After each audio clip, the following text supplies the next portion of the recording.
It's not that deep, bro. It's not that deep. It's not that deep, bro. It's not that deep. It's not that deep, bro. It's not that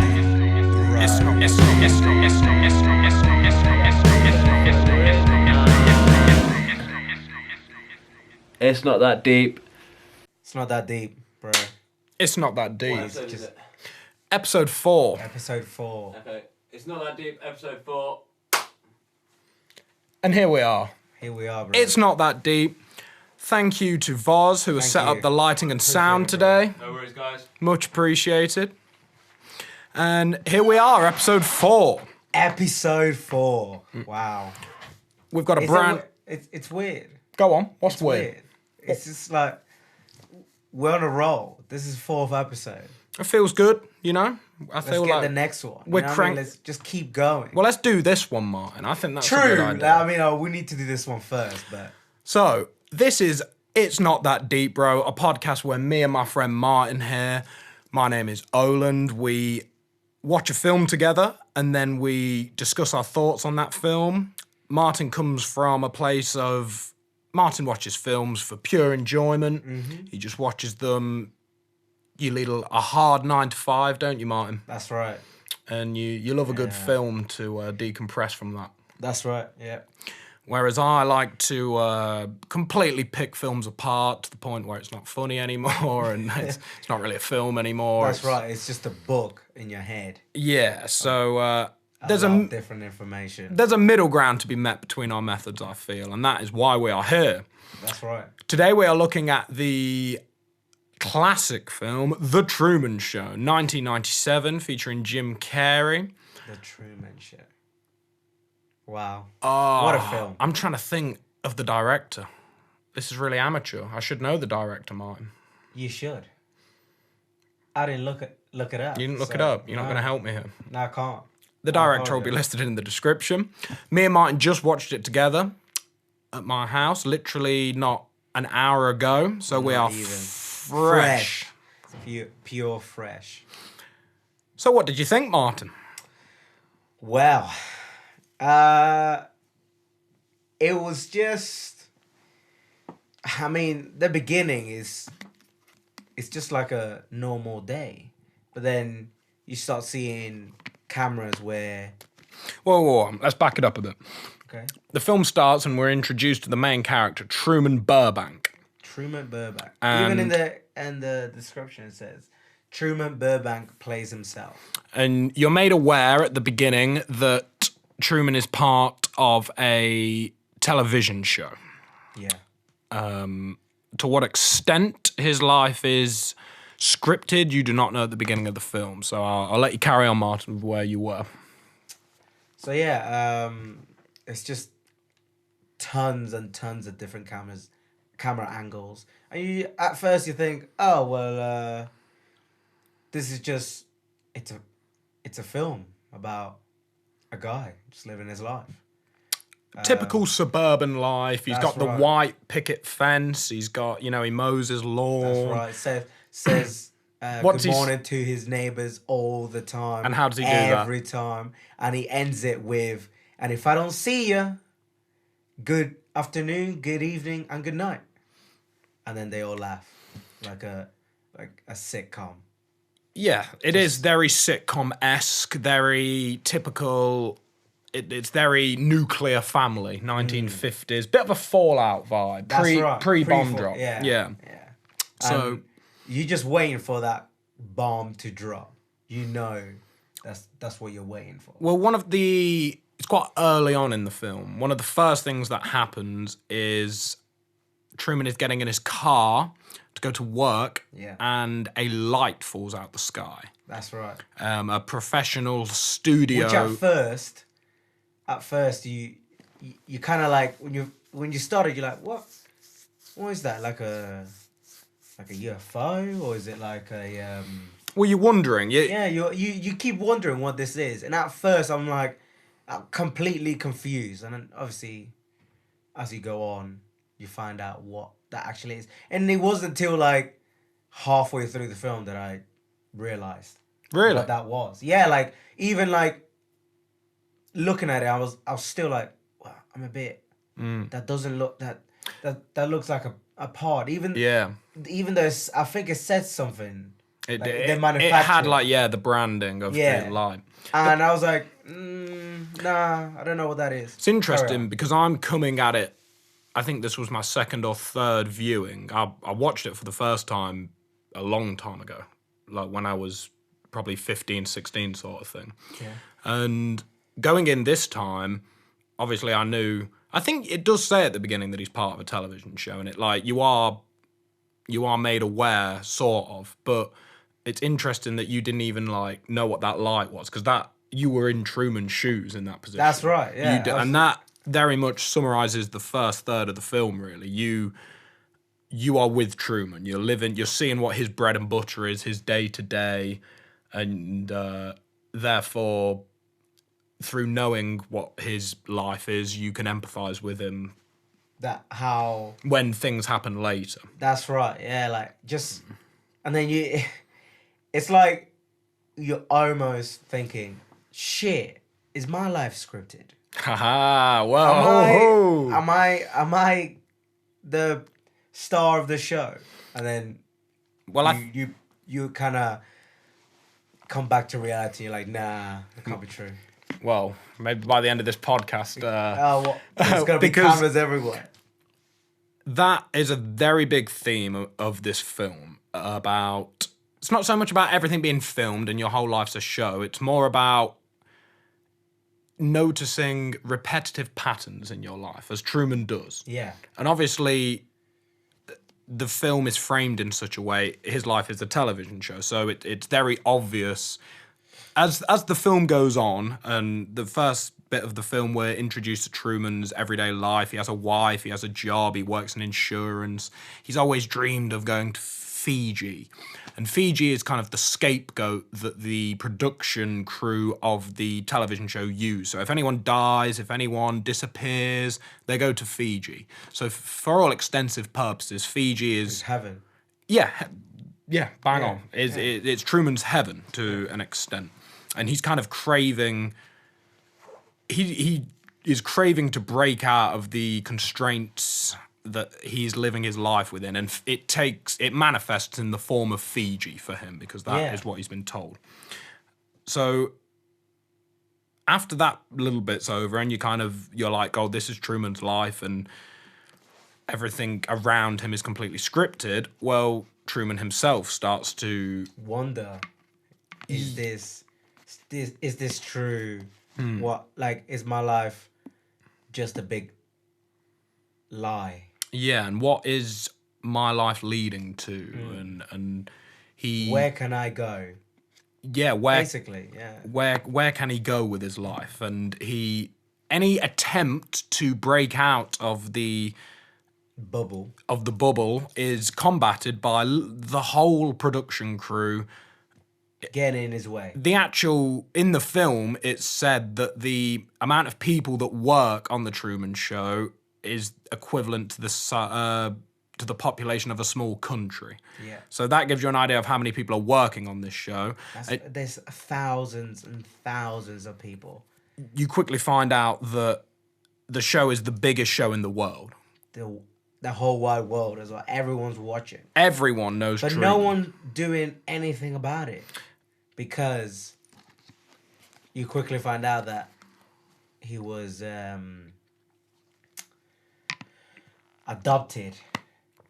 Well, you find out, he was an unplanned pregnancy, one of 5 that potentially could have been the candidate for this idea for a reality show. But he was 2 weeks premature, so The premise of, like, the show in the movie is that everything that he does is him.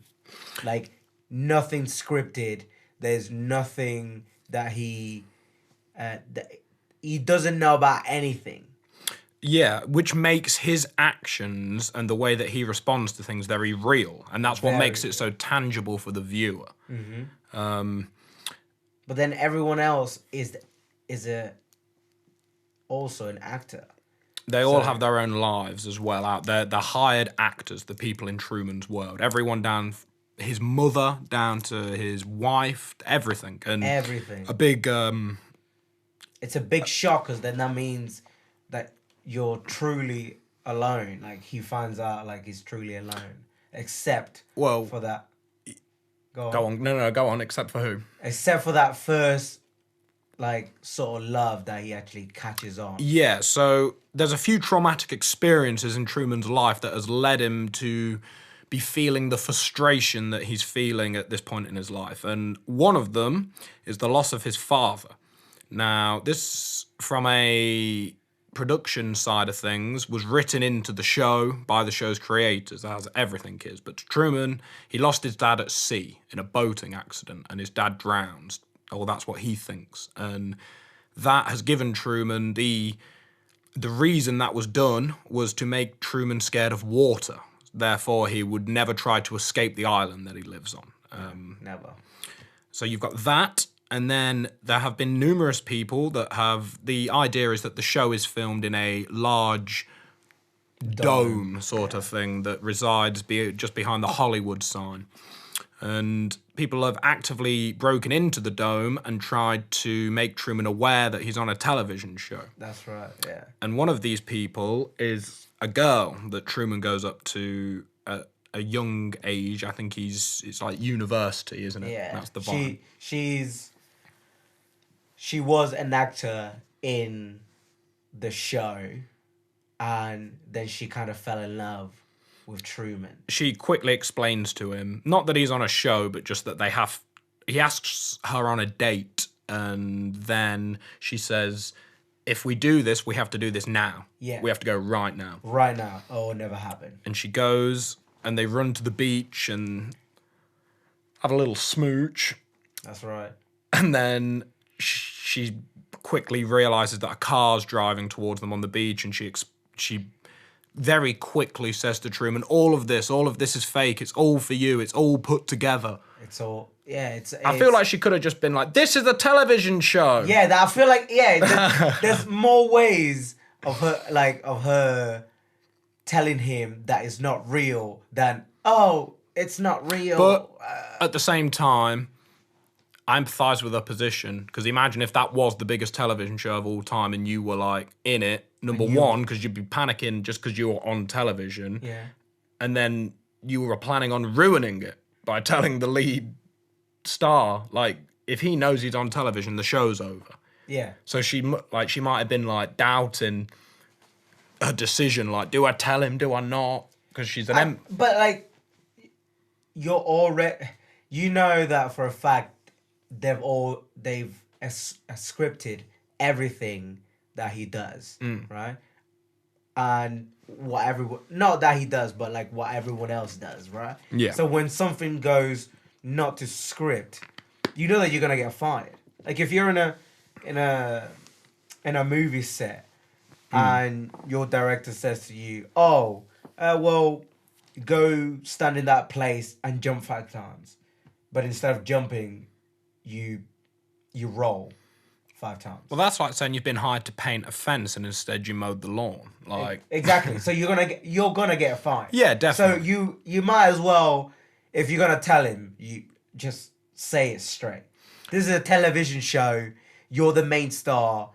Everyone here is an actor. Yeah, but I'll give her the benefit of the doubt that it was a nervous situation. Then go on. Another thing, she got in the car, and I'm pretty sure she could have unlocked the car and got out again. What, you mean... No, the man put her in the car. Yeah. But he didn't put her in cuffs or anything.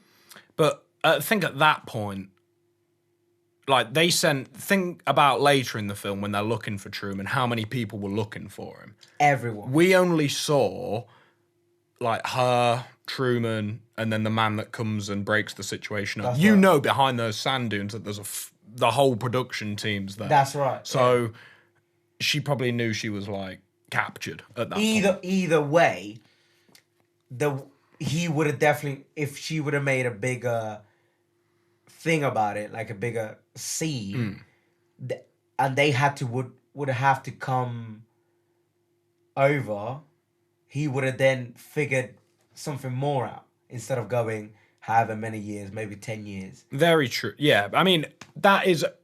I was having these thoughts when we were watching it, but... It's obviously...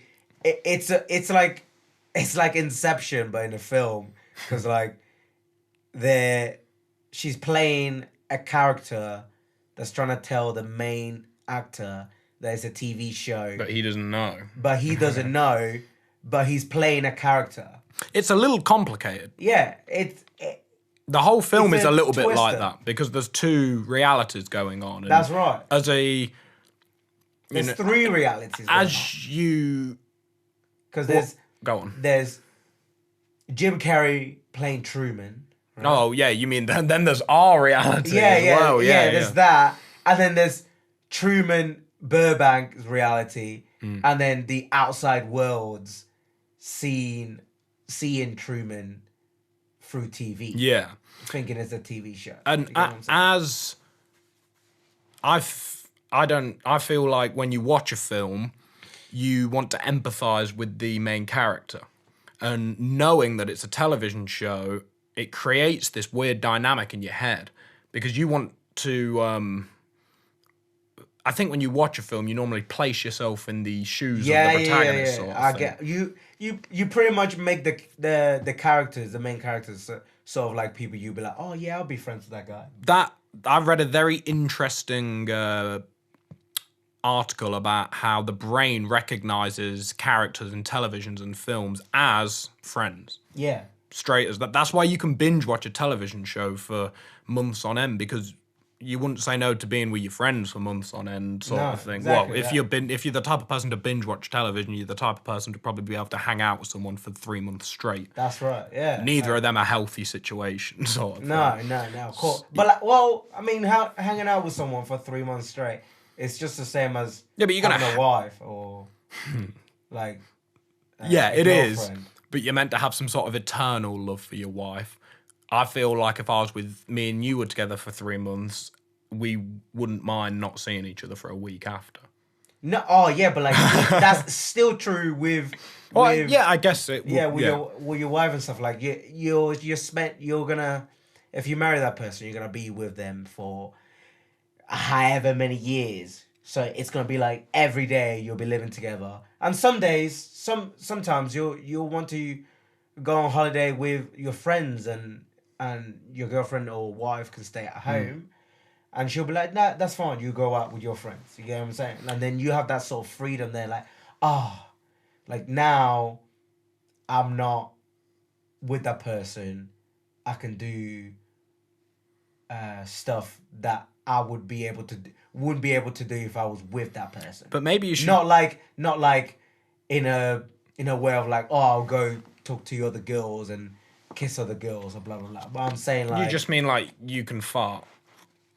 And you can like do things that you wouldn't do if you. Yeah, like if your wife was a very tidy person, you can just like be more messy. I'm with you, Yeah. but what we were saying in relation to Truman, empathizing with Truman and putting yourself in his shoes, it creates a very odd dynamic because you are him and there's the whole strain of thought with this film, as you were saying at the beginning, of, what if my life is some sort of...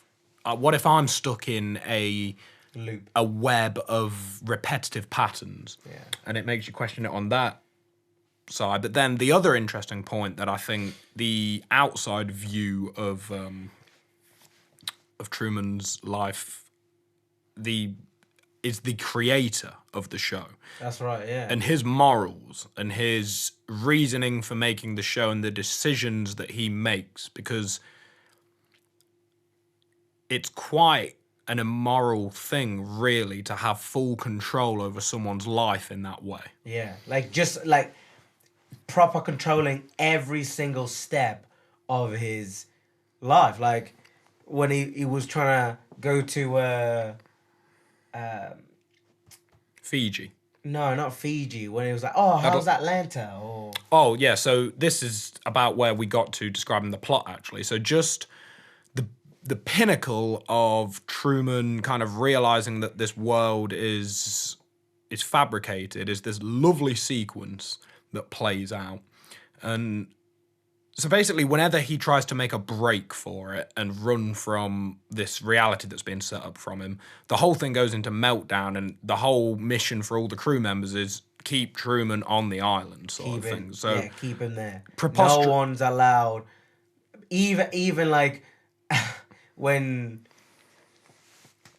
he finds out properly, and he thinks his wife is in it. Yeah, so this is I really love this whole scene of him testing The waters. the algorithm, basically, of the world. He's like, so what happens if I do this? Yeah. Like, he's meant to go to work, and then he doesn't. He just goes around the revolving glass door a couple of times, and then he comes back out the same way he went in. And then he decides to go and just sit on a bench. And obviously all these people around him are actors that are hired, and they have such a thing called starting positions at the beginning of every day, where that's their starting position, and they walk to work or something like that. And his wife finds him sat in the car, and she knocks on the window and says, "Truman, what's going on?" He says, "Get in the car. Look in the mirror. In a minute, you will see a girl on a red bike, a man with flowers, and a Volkswagen Beetle with a beat-up fender drive by." And she's obviously like, has this greater awareness. He thinks that he's gaining this new awareness, but she is already knows. She knows She's everything. in it. She knows everything. Yeah. She knows exactly what's gonna happen before even he knows exactly what's gonna happen. Yeah, So which like, is sinister. yeah, it's awful. Like just seeing it. It's a good film, but like just seeing him go through that shit. It's just it literally feels like you're that I wanted to be that person that went to that sort of like dome and just like freed it. And told him, yeah. I mean, Yeah. we'll just wrap up this bit because him freaking out is the end of kind of the first third of the film, sort of thing, where you're in Truman's shoes. Mm-hmm. So the man on the bike, the man with the flowers and the Volkswagen go by, and he loses it. He's like, "Oh my God, there they are." Volkswagen. They just keep going round in loops, like you said. Yeah, they keep going round in loops. So he's like, he reverses out the drive. His wife says, "What are you doing?" He says, "Being spontaneous." But to be fair, before that, he did have an outburst before that, which was the bit where he followed his wife to work. And he questioned her, because at first... Those bits are even scarier to me. Yeah, because they're like, obviously, everything is for, other than Truman, everything else is scripted. So when he asks a question that they're not scripted to answer, they kind of stutter and just like, And you can see them making it up on the spot. Yeah, like you can see them make it up right there and there. Some of them handle it better than others. It's quite interesting. That's right. Yeah. So like when you see him ask his wife, "Oh, so what are you gonna do?" "Oh, I gotta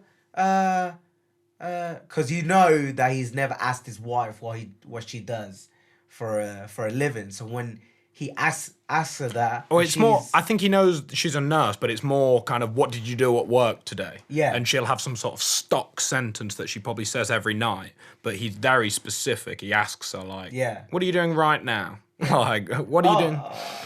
And then she comes up with some sort of lie, and he doesn't fall for it. He's in the know at that point. He's in the know. Well, he has a suspicion, enough to follow her to work. He knows That's right. something's going on. Yes, he knows that something's going on. Follows her to work, and as soon as he gets to the hospital, obviously everyone in there, again, actor, he tries to follow her to the surgery, He gets stopped. and he gets stopped by a Member of staff at the hospital. But if you see, it's not just a normal member of staff. It's a surgeon in full gear. Yeah. Like, if you're at a hospital, do you think a surgeon in full surgeon gear would be like, let me stop and talk to this guy? Yeah, and that uniform implicates authority, and he wouldn't question if she was like a nurse, a lower member of the hospital, he might have like not taken her as seriously as someone that's in surgery gear because she's higher up the chain, sort of thing. So he's like, oh, maybe I'll listen to her. Although he doesn't. As soon as she says that you can't come in here, she walks off. And he pretends to walk off, but the second as her back's turned, he just turns back round and goes through follows the... it. Yeah. And you see that everyone is trying to like get in his way. That's horrible. A man comes down the corridor with it's like a big rack of medical supplies, and just keeps turning him like he over turns and it over horizontal so it fills the whole width of the corridor. and tries to get him out. And Truman just grabs the whole thing and goes, here you go. And he says like, let me help you with that, and just throws it across the room. And then obviously the man can't just be like, oh, let me stop him instead of the car that's shit. Not the mic. That's moving. And you see him go in the surgery, and everyone in there does not know what they're doing because it's all scripted. And he goes, oh shit. You can hear them like, panicking shit. about making the first incision. He's here. He's like, so today I'm gonna make my first incision above the knee. Above, like in a hospital, that surgeon would know where he's cutting. That's like a mechanic saying, I will now open the hood of the car. Yeah, and be like, look at the engine or something like that. You'll know that that's doing that certain job, you would know what you're doing. I think what's even more disturbing about that scene is that the patient, who is obviously an actor, Truman's watching, so they have to go through with the incision on the knee. Yeah. And the patient gets up. Yeah, she gets up and they put the gas on her face. Yeah. They get in, and I'm like, wow, like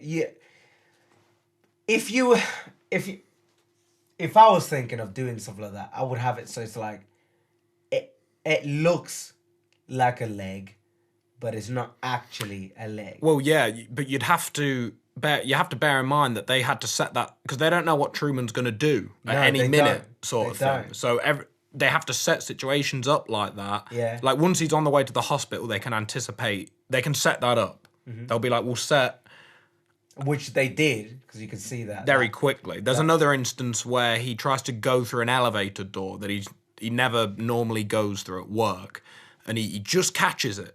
And you just see it. You see that. And he puts his head through the crack, and he sees all these actors sat eating, like, donuts and, like, behind the backstage, and there's no elevator there. And he questions it, but the security of the fake building that his work's set up in... They're constantly saying like, oh yeah, we're in the renovations. Yeah. And they throw him out. Yeah, and they just throw him out. That's like one of the first bits when he's like, what's happening?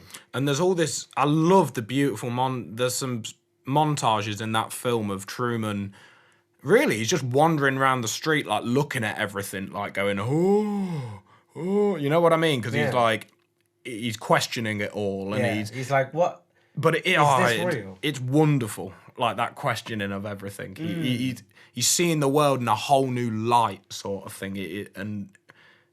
He's been in these repetitive routines for so long that the world has become just like a boring. You can very much be like, this is my job, this is my house, this is my wife. Like that is life, sort of thing, and they're solid things. But this doubt in that solidity creates this real kind of beautiful, melancholy kind of state where you're looking at just everything, and it all of a sudden, all these things that are so in your everyday life become unique and beautiful and whatnot.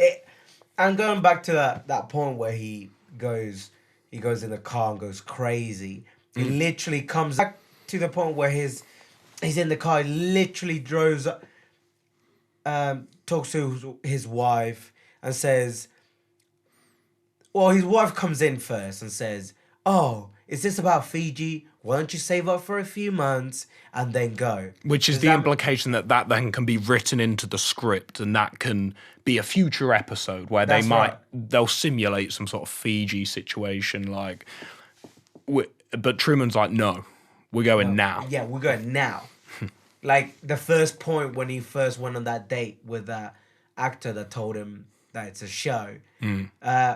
It's just like now. So he started driving, and he gets. I love it. I love his manicness in that scene. He gets right into the first roundabout, and he's just constantly going round and round because he doesn't know where he's going. Like, well, he doesn't want them to know where he's going. I think he's just being random because he's worked out that there's some sort of algorithm. Like, if I go here, this happens. If I go here, that happens. So let's just. So I think he figured out that if he says he's going to a place, that's where something will happen. Yeah.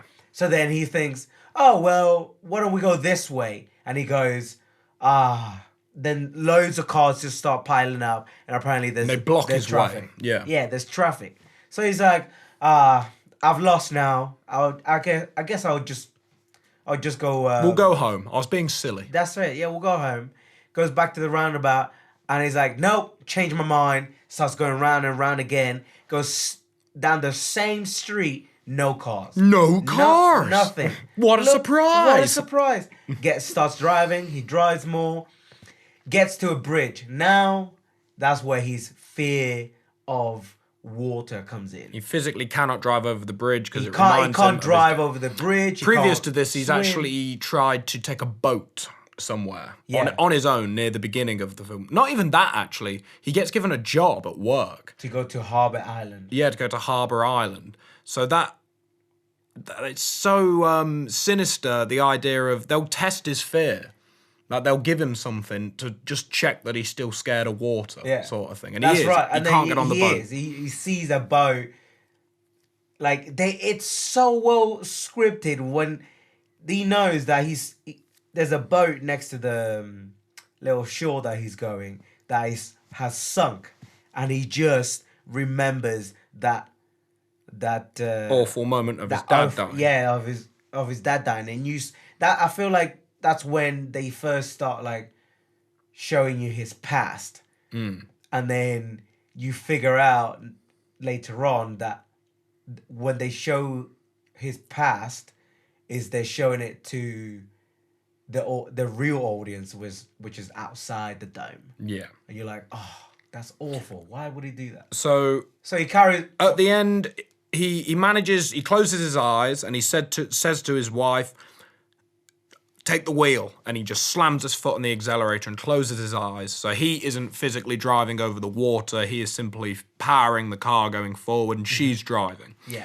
And she's in hysterics. She's freaking out because she's still trying to act, and then she's also trying to get him back. She feels like her life's at risk because the conditions that Truman has been put under is making him act volatilely. He is acting irrationally because he feels trapped, because he is trapped. He is. That's right. And but you can see that, like, she's like, she's fearing for her life, and she's like, this is only a job. Like, how can I work under these conditions? So after he goes over the bridge, it's worth pointing out at this point that the film is obviously a normal television show would have advertisements, but the Truman Show runs 24 hours a day.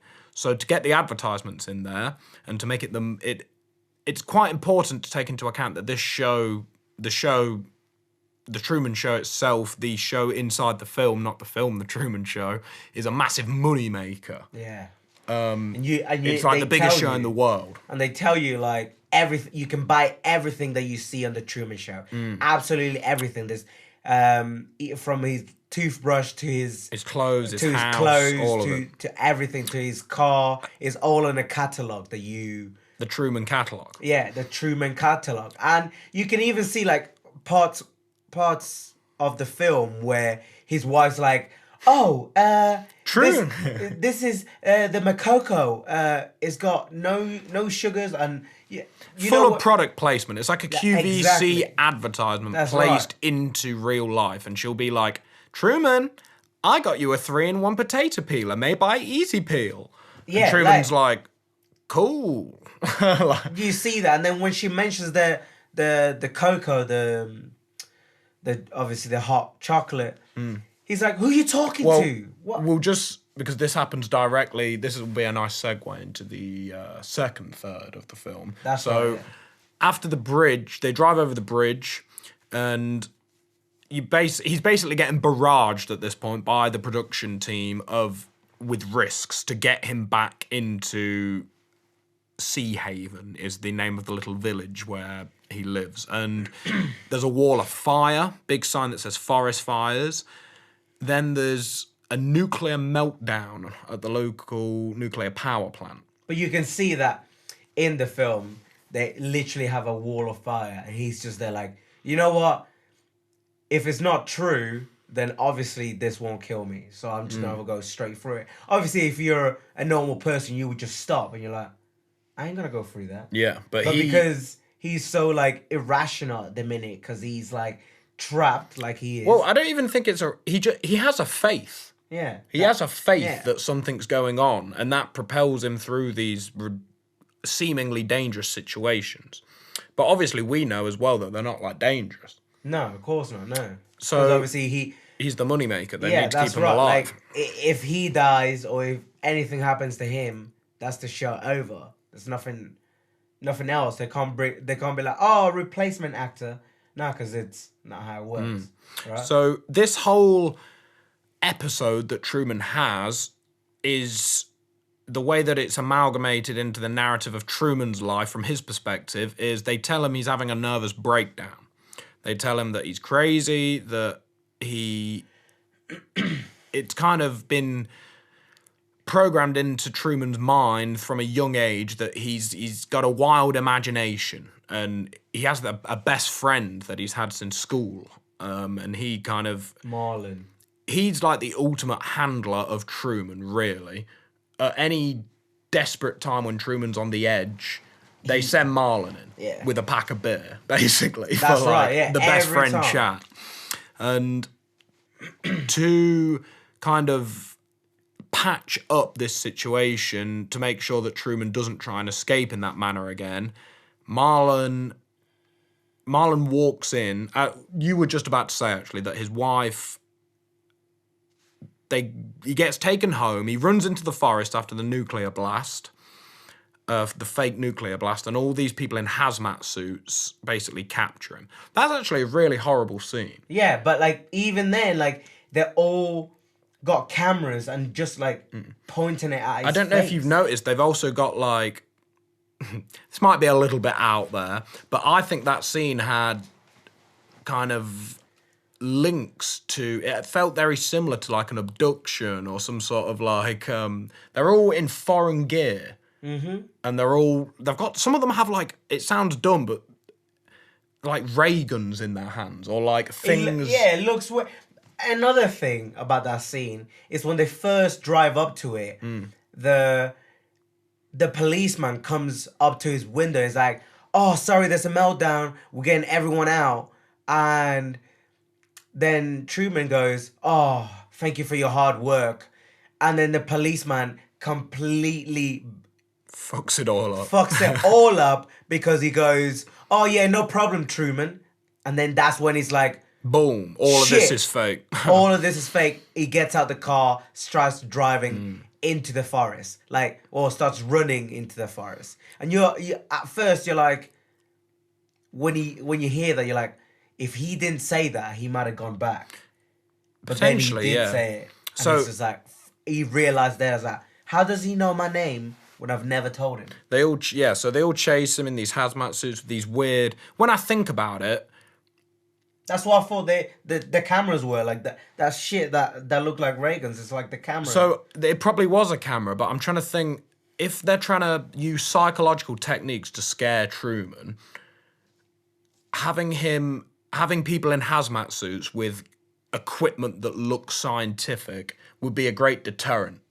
Like, you might, imagine if you saw a group, you got told to, you hit a roadblock and they said you can't go past here, and you saw a bunch of blokes with, like, scientific gear in radiation suits, you'd be like, oh shit, I gotta get away from here. Yeah. Like, this is, like, dangerous sort of thing. But, so I think that is why that scene was set up like that, because it's been engineered to scare Truman, sort of thing. So like, he goes back, and you're like, he goes back to his house, and his wife tells him that it's a breakdown. You're having a nervous breakdown, and this is just an episode. You'll move on from this sort of thing. But there's obviously some sort of quota with the advertising deals, and just point out, while I'm thinking about the advertising in this film, there's those two men, and every single day these two men come up to him, and he's trying to sell them an insurance policy, and they always say no. But these two men come up to him, have a chat with him, and they push him against a board. Yeah, and it's always got a different sort of advertisement in there. Yeah. And it's just enough so you can see Truman and the camera and the advertisement all in one shot. Yeah. And they always push him, like, not even like, they're supposed to be like, sort of like, friends, because you see they're them meant to be every friends, day. and that it's the sort of thing that you could brush off as them just being themselves, men, the twins, the two old twins sort of thing. They don't have many boundaries. They just push him up against the wall. But really, it's just for a big advertising thing. And it seems like there's some sort of advertising quota that the show needs to hit, because it's a terribly inappropriate time for his wife to do this. But he's sat there at the table almost comatose, like, probably questioning reality, can't work out what's real and stuff like that. And she picks up the Makoko coffee and does a whole spiel. Makoko coffee, real bean. And he just looks at her and says... From Mount Nicaragua. Yeah, Mount Nicaragua. Oh, I can't say that word. Yeah. Nicaragua. What? Jesus Christ, that was difficult. It's a real place. Yeah, I know. Nicaragua. And he just snaps. He's like, "What are you talking about? Who are you talking to? Who are you talking to?" Yeah, like. And then he picks up. She starts to get really scared at this point, because he's on breaking. He's on the edge of breaking. Yeah, like, he's manic right now. He's almost like hitting her, but he grabs her, doesn't he? She grabs the potato peeler. Yeah. That's advertised earlier in the film, and he's like, "What are you gonna do? Peel me, chop me, or?"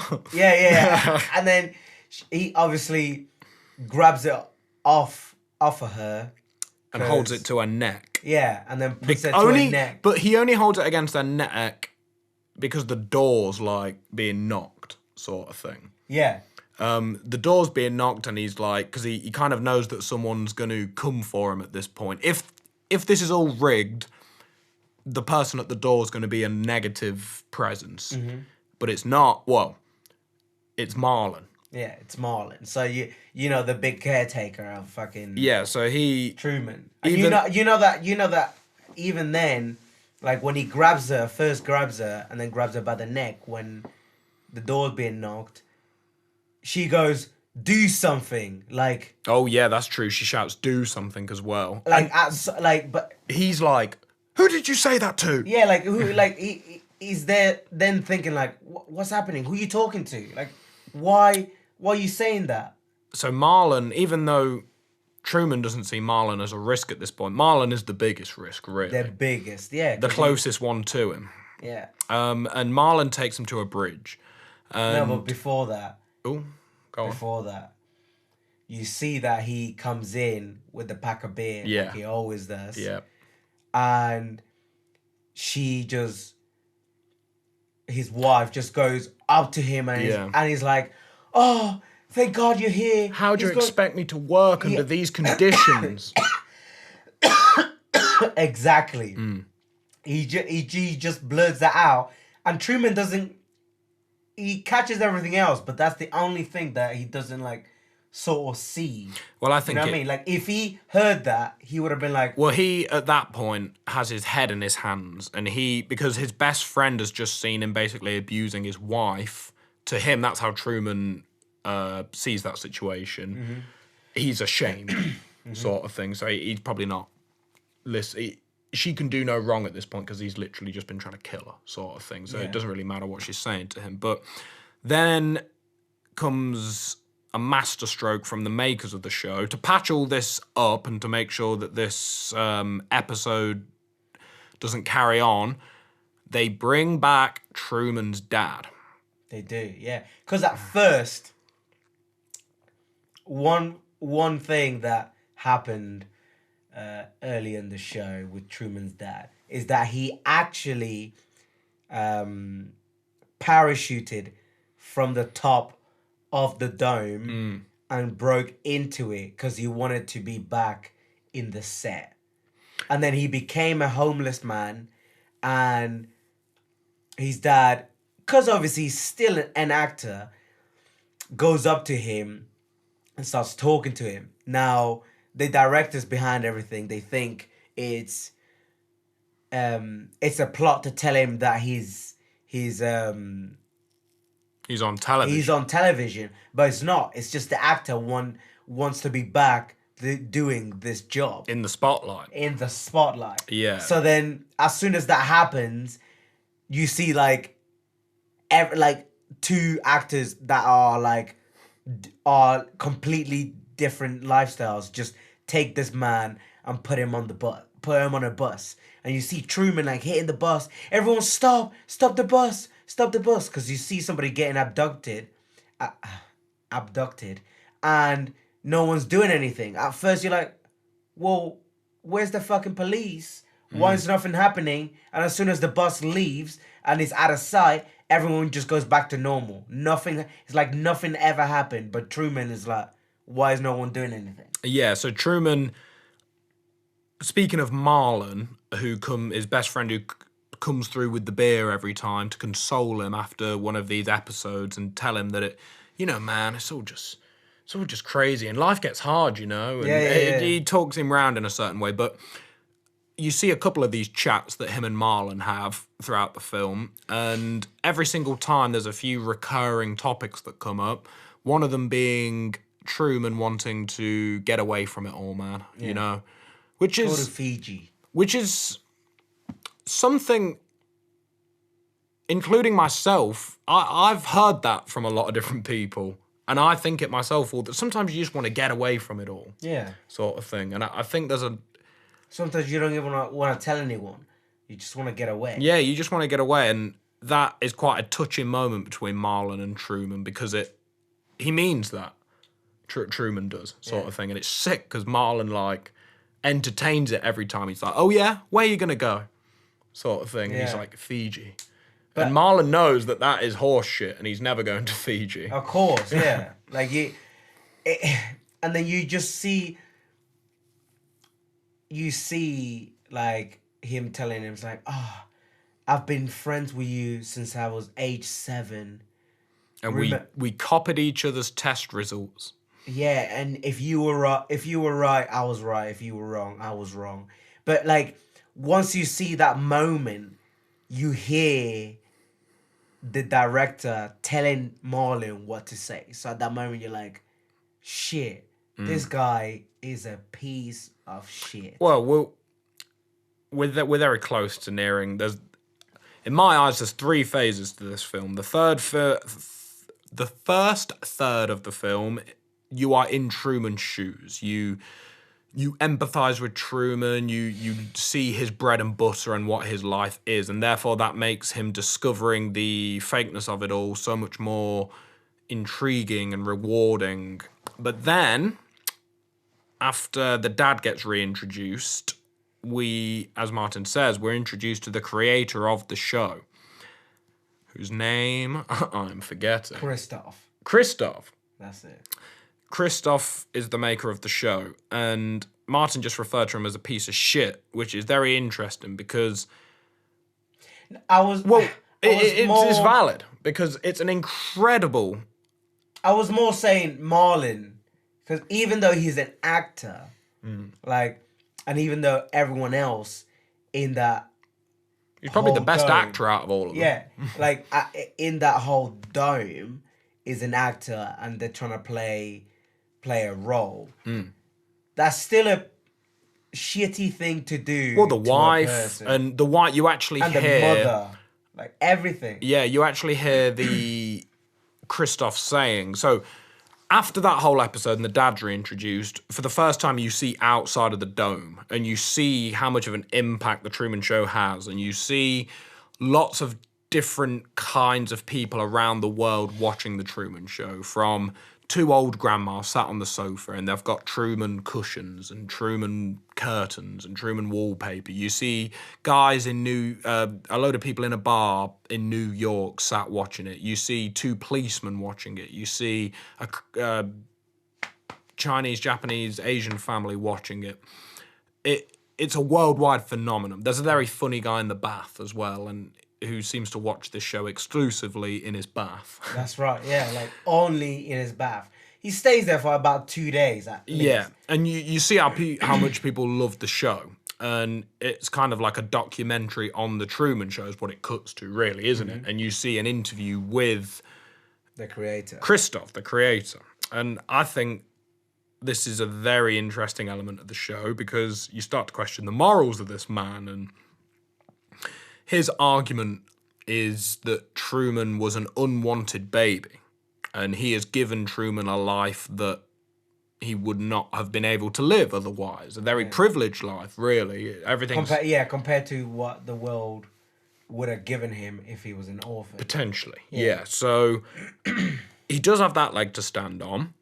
But then there's some very fine line situations. And obviously we've spoken about this love interest that Truman had that basically told him or gave him enough information for him to continue to be curious as he grew up about the nature of his reality. And we see her, she watches the show. She is You get introduced to her like later on, yeah. Yeah, and she's what Gustav started taking questions on this from... documentary. It's the first ever interview with Gustav, the creator of the Truman Show, and he takes a few questions. And her name is Sylvia, and she calls in and basically questions Gustav's. She says, "You're controlling him. This is absolutely awful. He's ignorant of the actual reality." And Gustav says, well, he's safe. And he turns it back on her almost. And it's almost malicious. Like that is the closest I think Gustav comes to becoming a villain in this film is when he's kind of saying, like, I know Truman deeper than anyone. And he's been filming him since the womb. He says, don't you think because you looked Truman in the eye for a couple of minutes that Truman remembers you or Truman wants you? He belittles her. He makes her feel, because he's kind of like implying that she is fame hungry and she wants her 5 minutes in the spotlight sort of thing. But you quickly like see that Truman is just like getting pictures of every like. So Truman is, it's almost like a dream. A lot of those situations that are fabricated, like imagine that actually happening. Like you ask a girl out, she's acting like crazy, and she's like, "We have to go right now," and then you run to a beach, you kiss, and then a man in a car turns up and says that she's schizophrenic and takes her away. Yeah. Like you'd be like, "What? What just happened?" Yeah. Like you'd think it was a dream sort of thing, and he is obviously pining over this moment for the majority of his life because he is cutting out women's faces from all sorts of different magazines and trying to compose her face from memory just so he can see it again, because I imagine it was one of the most beautiful moments of his life. You can see it. Like he would not, like every time he saw it would just not stop staring at her. Like she is the true love of his life. Like it was love at first sight, basically. And Truman knows as well that his wife, his show wife, doesn't like him. He says at one point, like, you don't like me. Why do you keep going on? Why do you keep doing this when you don't like me? He's perceptive. He's very perceptive. And, well, I guess if you were to question the nature of your reality, you'd become rather perceptive. But going into, like, the bit of the show where she keeps saying, "Let's have a baby." That is the goal. So the first televised birth has happened on this show. The first televised, all sorts of records have been broken on this show, and the goal they're kind of moving towards, the story arc that they want to happen, is the first baby to be conceived, grown, and born on television. Yeah. So which it obviously, if you watch the film, you know that doesn't happen.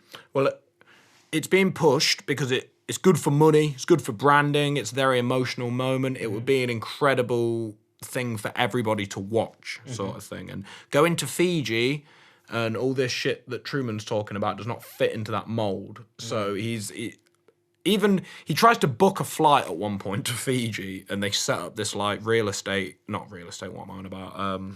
They set up this travel agent place, and on the wall there's like a picture of a plane with lightning like going straight through the middle of it, and it's like, it could be you. Yeah, this could be you. All sorts of scare techniques. Why would you have that at a travel agent who's trying to sell you flights? There's a film he's watching at one point as well, and it's the synopsis of it is being read out, and it says, "This film highlights the joys of small-town suburban life." Yeah. Sort of thing. And it's all propaganda. They use techniques, dare I say, they use techniques that are used in everyday life by many different companies to condition you into living a certain way.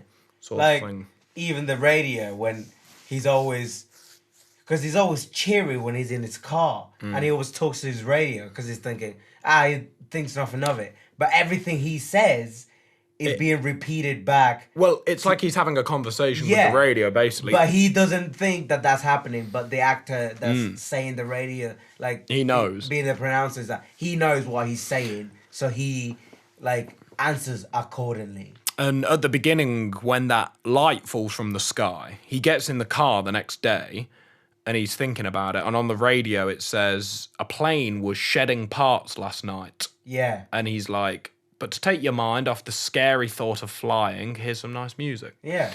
And they condition him. So all the things that happen then get justified the next day on the radio with some, or the television or something like that. And it's incredible. On one hand, like, it's an incredible production, but at the same hand, it's disgusting. Yeah. Like going back to the director, Gustav. Yeah. He, like, you see him at one point, sort of like while Truman is sleeping, sort of stroke the screen where his nose is. So be like, just to be like, oh yeah, they're there, meaning that this is like his actual baby. Like, there's a deep love for Truman. He literally like loved Truman so much that. But it's almost, to me, I liken it to, it's like kidnapping someone, in the sense that if you were to hold someone in a basement, for example, that you'd kidnapped, you now control every element of their life. Yeah. And what they experience. Yeah. And there's some people that would think what Gustav is doing is like disgusting. And I think if the Truman Show, obviously that film was made with the morals of 1996 when it was made. 97. Yeah. Well, it was released in 97. I'm assuming it was filmed from 95 to 97 or whatever. And if that film was released now, definitely if that film was released now, there'd be more. Okay. I think if the Truman Show was released in 2019, or this climate that we live in, it wouldn't portray as many people in the film enjoying the show. I think there would be more people like the love interest that thinks it's all disgusting. Yeah. Because we live in a we're kind of going through this thing at the moment where we're analysing society's morals and we're kind of combing with a fine comb of fine tooth comb of what is correct in society right now. And I think a lot of what Gustav does is immoral, really. I feel like it's all immoral. Because there's some beautiful, tangible moments like that. So it takes us nicely into the last third of the film, because what happens. We can cut this out. It's fine. You think it's all immoral? Look, like if you think about it, right? This is where people need to start. Like, people that are giving up their babies need to start thinking, like, not every parent that has a foster parent will be a good parent. Like, this is basically, he was like, even on the film it says that Truman was an unwanted pregnancy, and he was the first baby to ever be adopted by an organization. By a corporation. That is a crazy... That shit... If you can imagine the headline, Nike buys baby, and everyone being like, no. Exactly. Yeah. But... It doesn't read good as a headline. No, but it also, like, puts it like, if you watch this film and you're thinking, one day instead of having an abortion and giving your baby up for adoption, like, there is so many people out there that could be like, yeah, I'm nice all up front, like in the Truman Show. Oh, I'm this way all the time, blah blah blah, whatever. Yeah. And then behind the scenes, they're all fucking, like, they're just acting. They're all acting. They're both acting, and they make that children's life a living hell. But they don't. And I'm not saying they don't make his life hell to an extent. They don't make his life hell, but his life is all about money. It's all a show. Well, it's all make money. Yeah, and obviously that film was released in 1997. You've got to think that's pre-iPhone. Yeah. That's the internet was around, but no social media. Social media doesn't exist. No, because there's no iPhone. Or no touchscreen phone. Yeah, so it's a different world that film was released in, sort of thing. Even it was, 20 or so years ago, and I think if it was released now, it would be seen very different. It feels very weird to be talking like this about a film like The Truman Show, because I consider that to be like a film I grew up with, and I consider myself to not be that old. Yeah. Sort of thing. No, yeah, I get it. But it's an old film, and times have changed since it has come out. So I think I don't think the plot would have to be changed for it to be released now. I mean, it can't, like, if they made a new film like The Truman Show, like, let's say a sequel. Yeah. I feel like he would be able to figure out a lot quicker. Yeah. A lot quicker. There'd be a whole load of things that have to be new plot points for, like the internet, and like you could, there'd be a lot. You couldn't do it. I don't think you could do it. You could not do it with the amount of, like, technology that's out there now. But you know what I'm saying? Yeah, I do. I think it raises a really interesting point about, so what is cruel about Truman's experience? Because he manages to lead, we can assume that Truman is like 30, would you say? Yeah, 30, 35.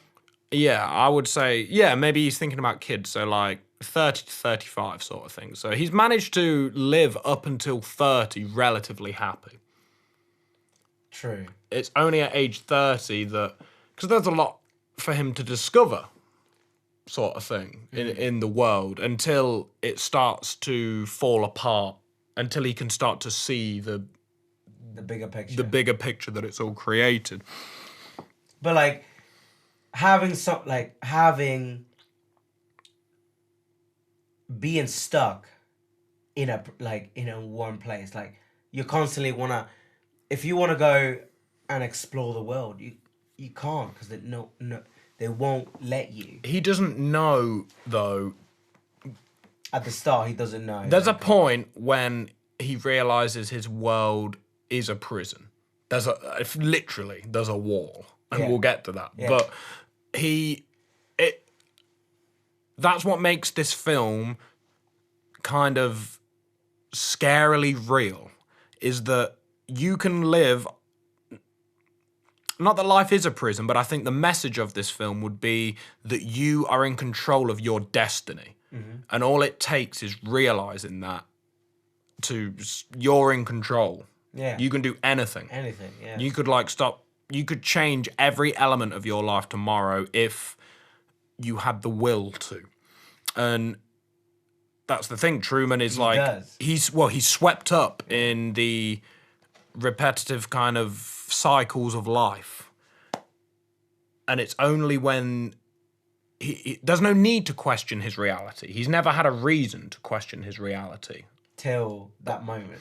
Until that moment. First moment with his true love that he wants to be with. And it takes something like that to kind of snap you out of these systems. It happens to me when you have an experience that is out of the norm. Not like a weird experience necessarily, but just you might have had like a really good night somewhere that you didn't normally go, or something like that. And you're kind of like, this is outside of my normal set of activities.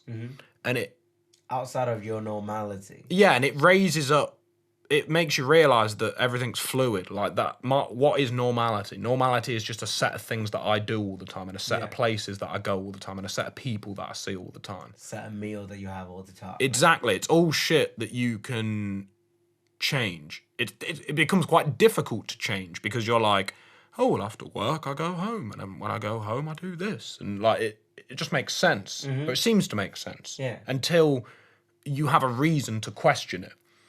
And what if you never have a reason, what if a reason never comes up to question it and you just live your whole life like that sort of thing? Which would have happened if he didn't fall in love with Sylvia. Yeah. AKA Lauren Garland. You only know that because you... Either way, because Google I know messed the casting up. I know it. Yeah, but like, it's... And you've been looking into this enigma. Who is Lauren Garland? And who and does she play in this now film? Now I know. Okay. Now we know she plays Sylvia. Yeah, she plays Sylvia. Not But like the wife. It kind of just weirded me out a little bit seeing that it says, oh, she plays Sylvia, but in the description it says she plays Lauren Garland. So I was like, who does she play then? 3 different characters or what? No, it was just a Google algorithm. But it was right. They were both right. The one... Oh, okay. Because she's called Sylvia and Lauren Garland. And the real name is Sylvia. Oh, I'm with you. So, and yeah. Actor name It in wasn't the film. wrong. It wasn't wrong. It wasn't wrong. It was right. But obviously I didn't know that was what it was till we watched the show, because obviously I showed you at the start. I was like, what's wrong here? What's happening? Yeah. But they were both right. It's fine. So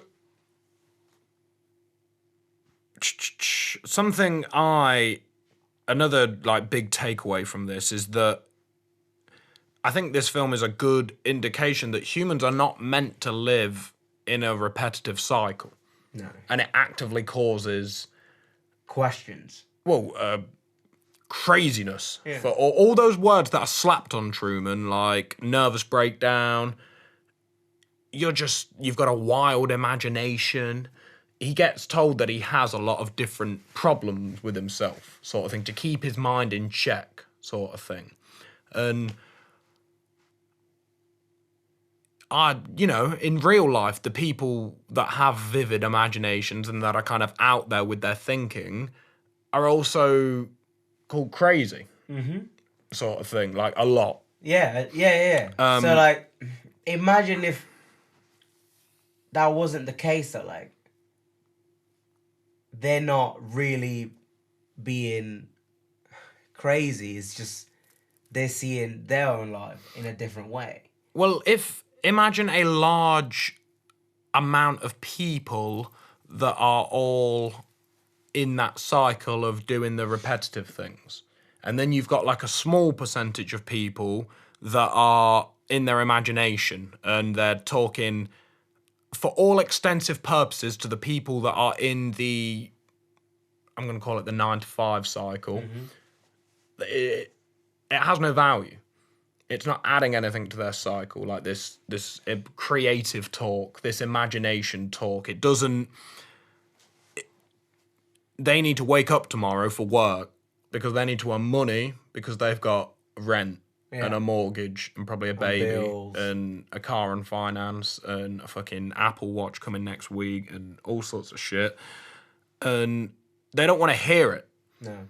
Because a lot of people that are out there with their thinking and are flexible with their imagination are often pondering the structure of society and the nature of reality and things like that. And what is the point in doing all that? You can waste a lot of time doing that when there's money to be made and when it's not very practical. No. Sort of thing. But if Truman didn't think like that, he never would have broken out of his cage. Prison. Yeah, prison. You see how, like, when we're in the third part of the film, like, when you're watching the film, when you watch the first part, second part, and then the third part, you can see the progressiveness, because like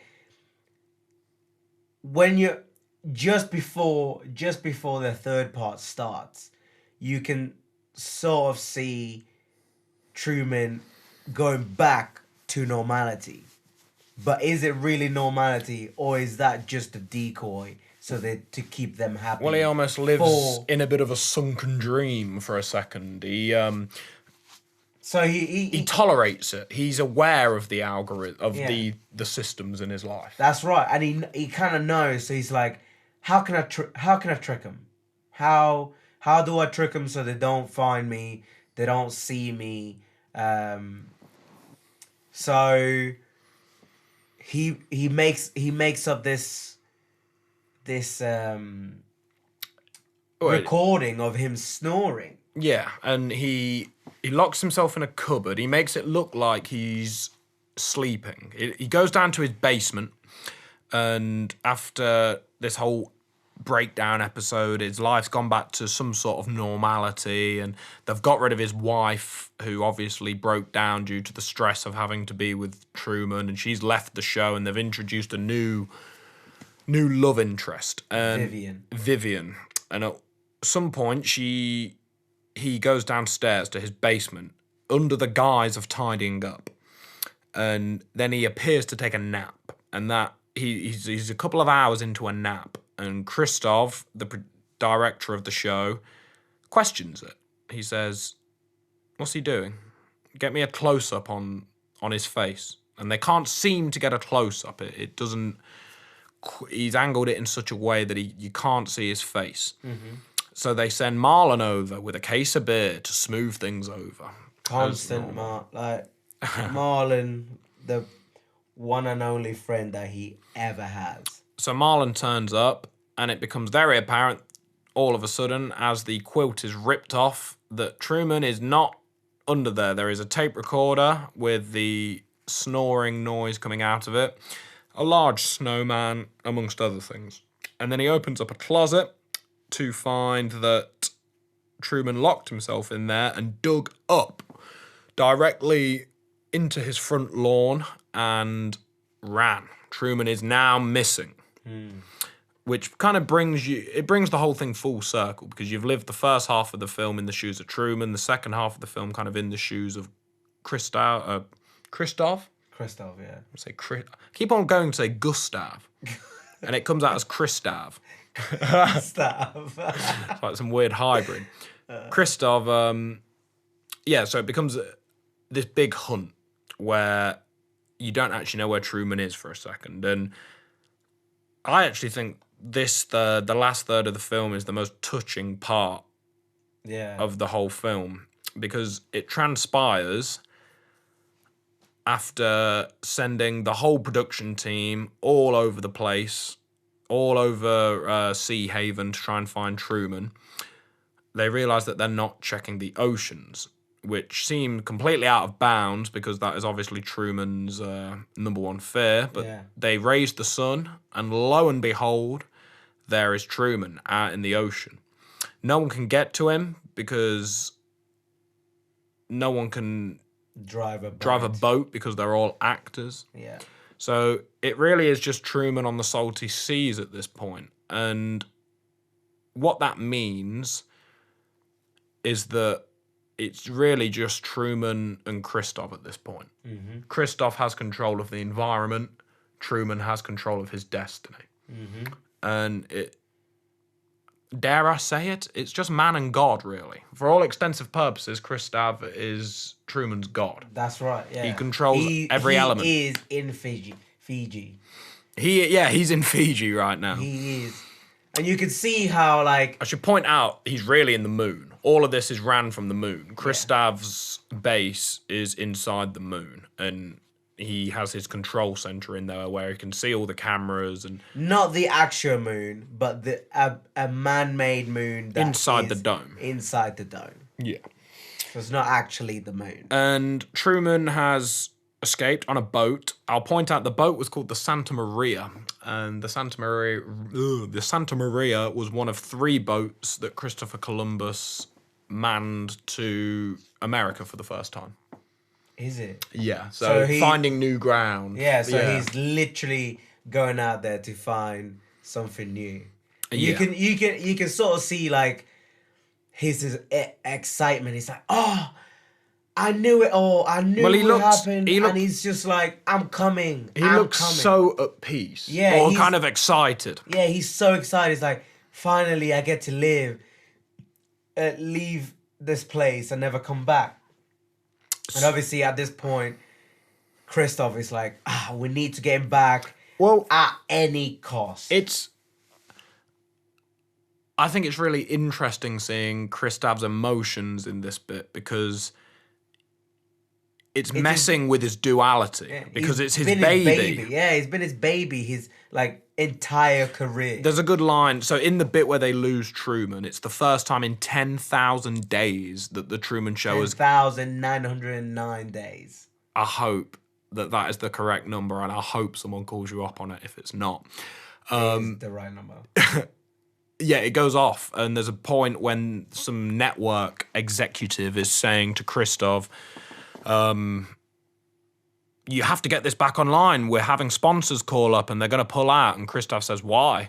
We've had more viewers just viewing this screen that says we'll be back shortly than we've ever had. Yeah. The best. Everyone's like, what? This has been going on for decades. So why is it off now? The suspense of it being it's like off. Killing everyone.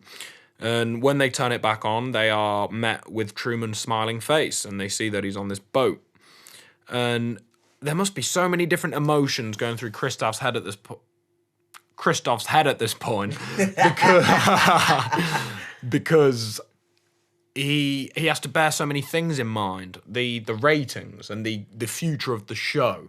But then he also has to bear in mind that he is a father to Truman, basically. Yeah. And there must be some part of him that Wants probably him to scared. Like imagine you being a father and you've got this like small thing that listens to you sort of thing and it like respects you and stuff like that. You'd be scared about it growing up. Yeah, but at the end of the day, like Gustav has never met him and has only seen him on film. Yeah, but we can see like you can see that the emotion Gustav he has some sort of like feel like deep emotion for Truman. He does. But Truman doesn't have the same effect because... Well, there's a great line about that just near the end of the film. But yeah, I think Gustav does kind of feel like he is inside Truman's head to a certain point. And we see this because he kind of disciplines Truman as a parent might when they're being naughty. Yeah. And He shouldn't be. He fucking throws a storm at. he turns him. up the weather program. Yeah. Because, as we said, he has complete control over Truman's environment, and that includes the weather. So he turns it up. He turns the weather up, and a storm is brewed. And this... One thing to point out about that scene when you find out about the weather is that once you go through the film, at the start, when he's at the beach by himself, you see that water just rains down on him. Obviously, something goes wrong with the weather sequence, and it only rains on Truman. And he catches at this for a second. He kind of walks to the left slightly, and he's not getting wet anymore. And it's like just looking up, and it's like, what? He goes a bit crazy. Yeah, and then the water moves towards him, and then you see that like, shit, something's happening. Something's happening here that has caused that bit of land to just rain on, and then he just keeps walking. But all of a sudden, it all starts raining. Yeah, it all starts raining, just to show that he's like, oh. I love that that's how he reacts in a very excited way when something weird happens. Anytime anything out of the normal happens, he shows almost a giddiness of excitement. Like, oh, and it's very much how we'd act, Martin, now if like I don't know, a ball of light like flew across the room. Oh, I'll be freaking out. Yeah, we'd be like, whoa! I'll be freaking out. I'll be like, what the fuck's happening? Exactly, we'd be going like crazy, and that. But I will be touching it. Like, you shouldn't. I'm not gonna get into the history of balls of light, but I'll just don't touch them, Martin. Why? There's all sorts of reports of people seeing balls of light and stuff like that, and some of them claim that like they cured their cancer and stuff by touching it. Yeah, by them being around. But then other people have claimed that it's like killed them. How would they know? What? Don't fuck. This is not a conversation for right now. This is a conversation we'll be having on the drive home later. Okay, all right. I just wanted to. I'm not derailing. I'll be touching it, and you're like, oh, some people claim they killed them. What? Did they come back to life or something? I'm saying that the most realistic scenario for a ball of light coming through this room will be something called ball lightning. You don't want to touch lightning, do you? Well, no, not really. Well, don't touch it. If it's healing cancer, bro, like you don't even know what it could be. Just a ball of light. So anyway, let's get back to Truman. We're getting off topic a little bit. How did we get? Oh yeah, we were saying that you see that he controls the weather even from that scene. Yeah. Right. So much to the dismay of everyone in the studio, he says, "Turn it up. Conjure a storm. Do it. Give it to me. Give me some lightning. Give me more lightning. More lightning." And then at the end, everyone is saying to him, like you can see the hazard. This is the pinnacle. Well, it's the limit of what some of the members of the crew are willing to put Truman through. Yeah.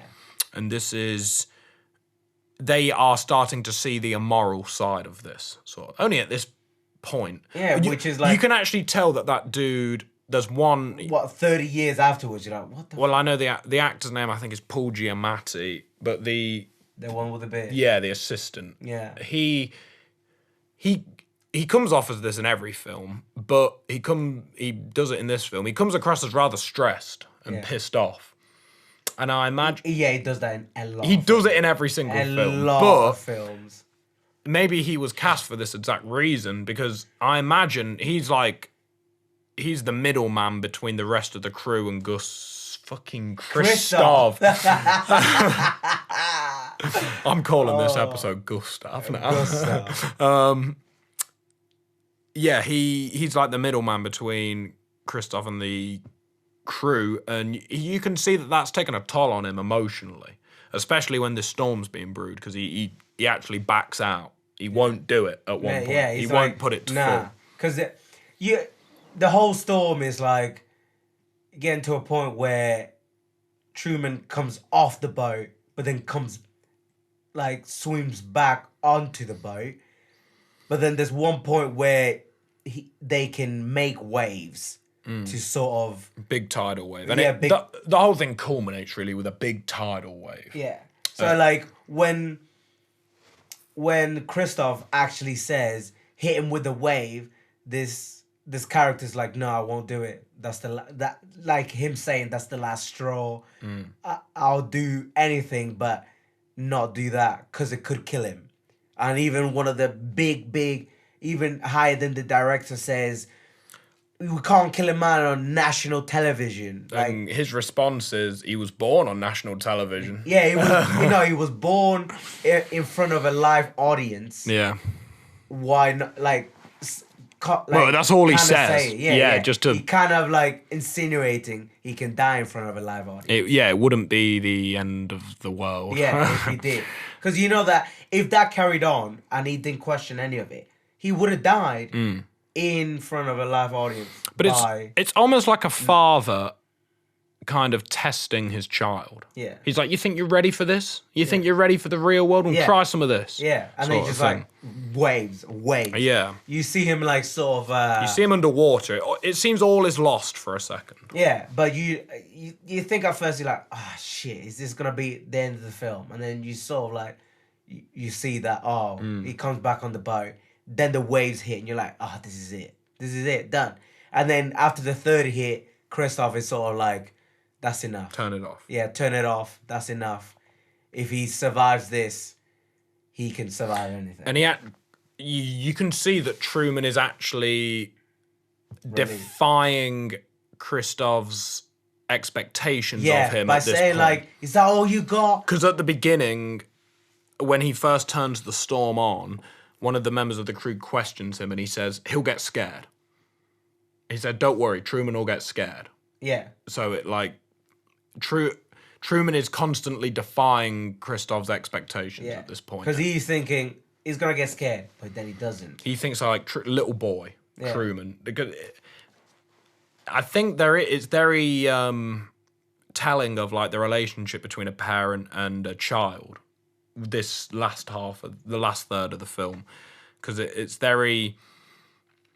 Just imagine having a kid and like it's at that point where it's ready to leave you. Yeah. You'd like you wouldn't want to send it out almost. Yeah, you'll be devastated because of what like you've experienced and like... Have you seen that Pixar short? It was before The Incredibles 2. We saw it. It was about that...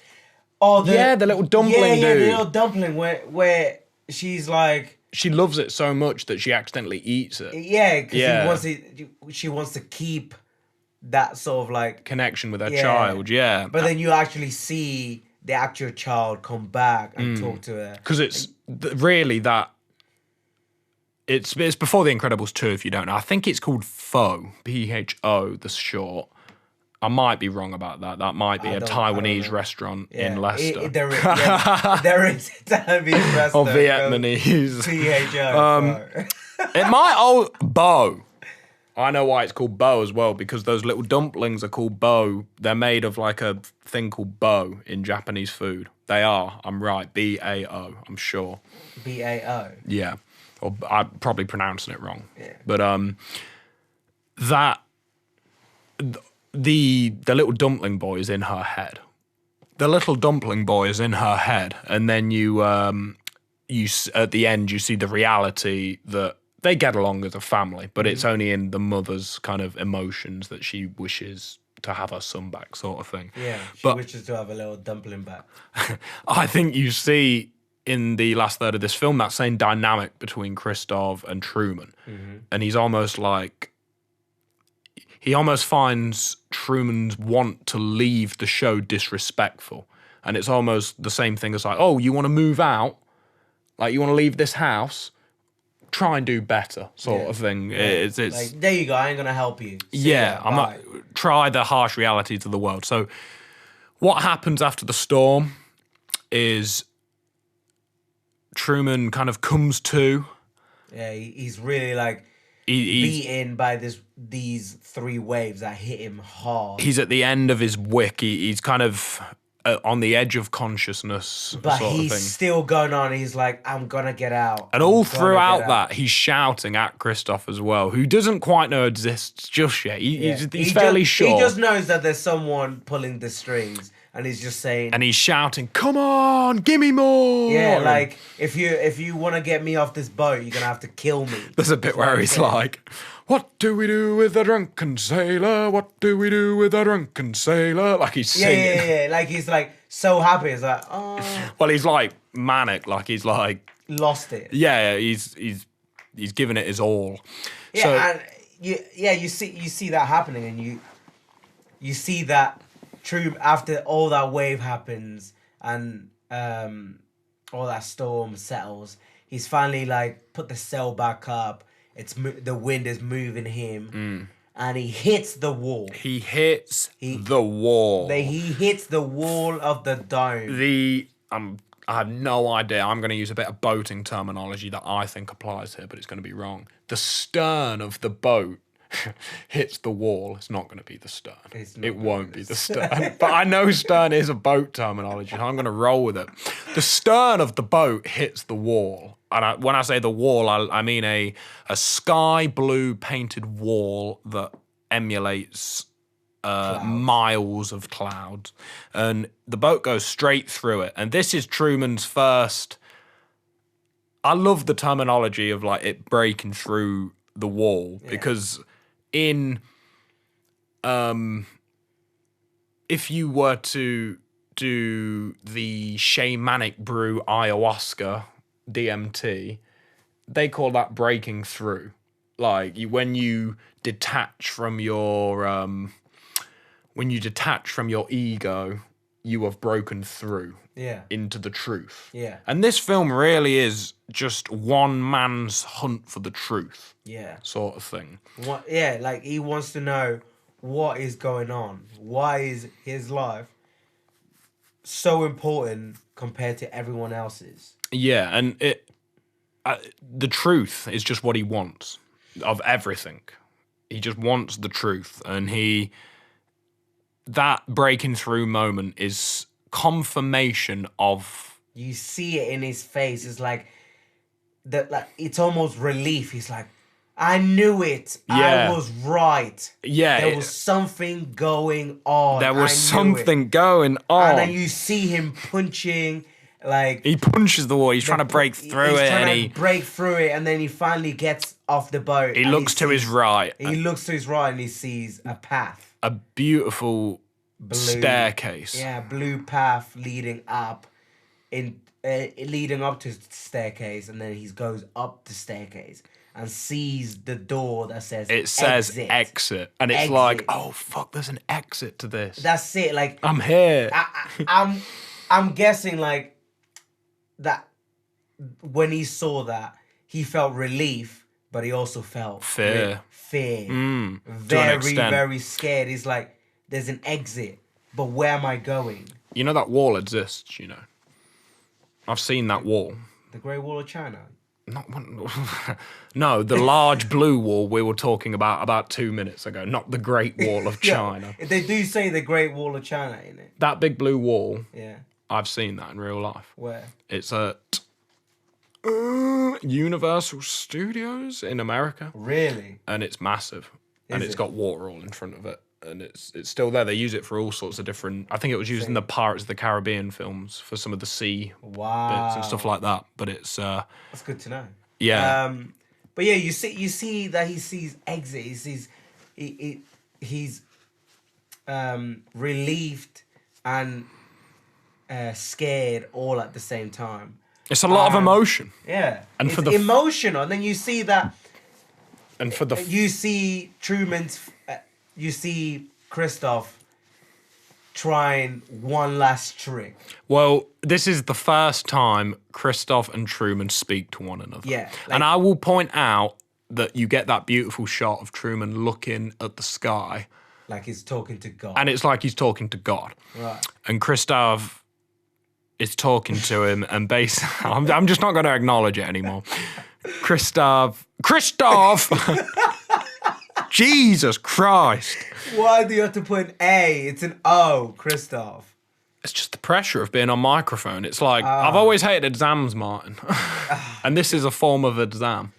I've never hated an exam. I'm all just about not good at it. I'm all about coursework. Yeah, fair play. I'm all about practical work. So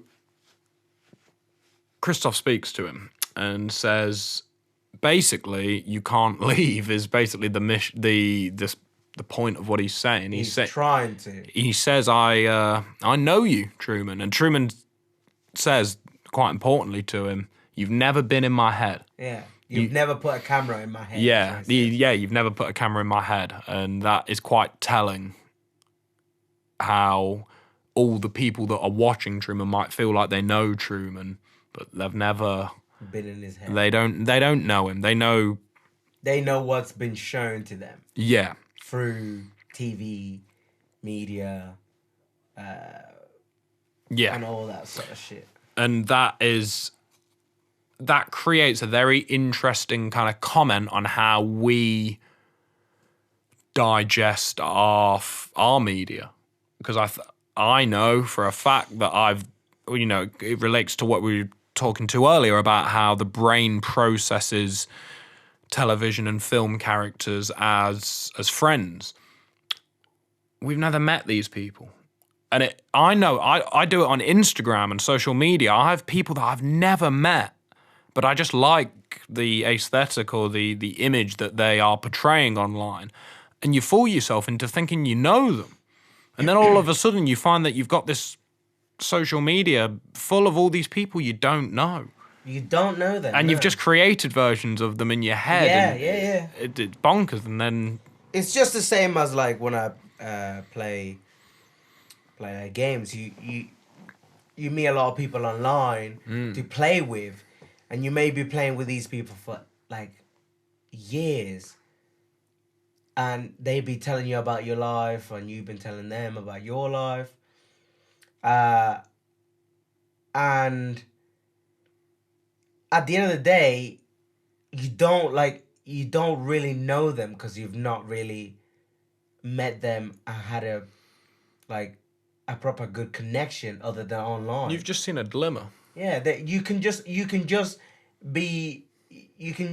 sort of be talking to them, and they could be just everything that they say to you could be a lie. Exactly. You could be anyone for a day. Yeah, so. But like when you do that, when you portray that persona for so long to a person, you kind of like... There comes a point when it's fight or flight, and it's like, am I going to be myself? Yeah, like it's one of them. It's one of them things that, like, if you portray that for so long, you get into a habit. You're like, oh, this person's doing this. This person's doing that. It's sort of like how Truman feels that his life is going. He's like, well, shit, like it's constantly the same thing over and over again. That's something that I've thought about a lot in recent times, about how there's like a group of...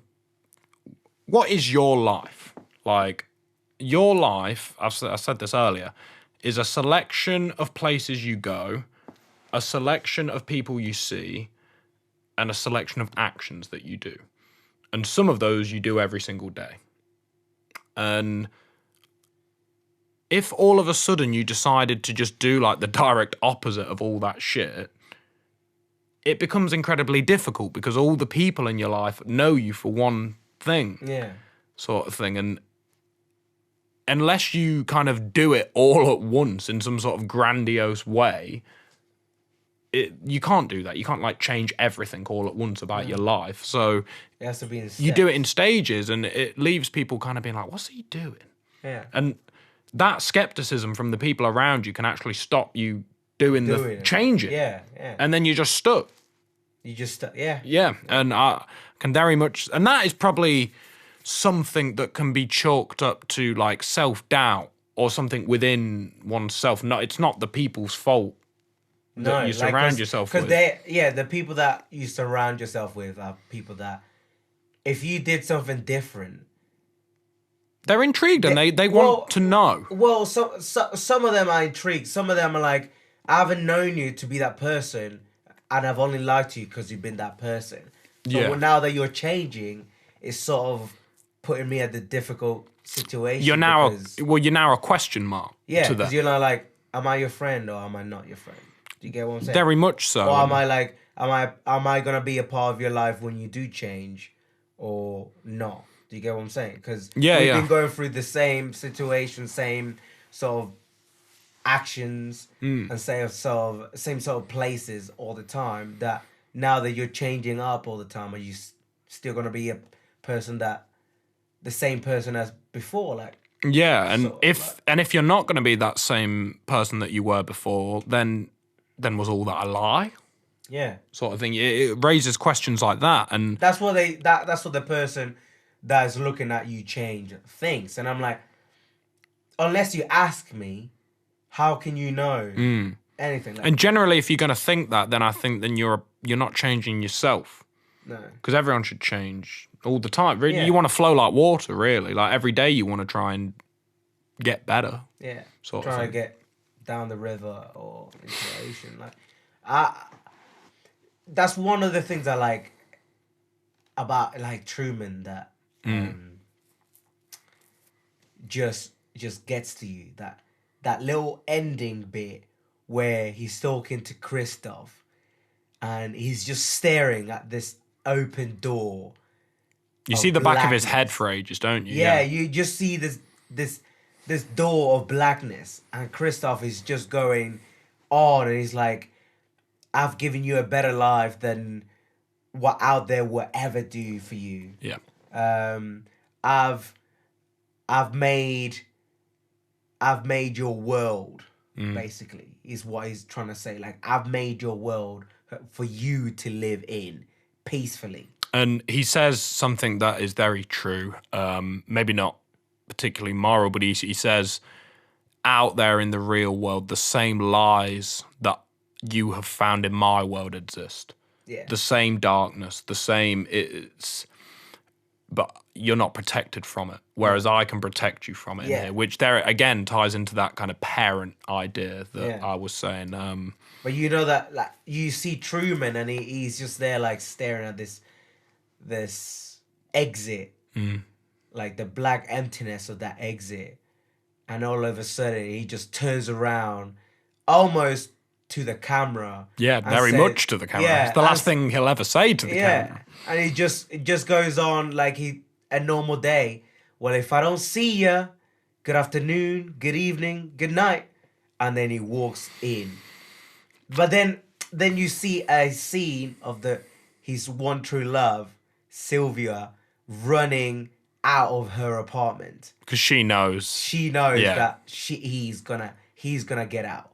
And if, like, throughout the film, you like maybe halfway through the second third of the film, you see that she watches everything that he does in despair, as opposed to the rest of the people that are watching enjoy. Because she wants him to live a normal life, and what he's doing right now, it's not really normal because it's being televised.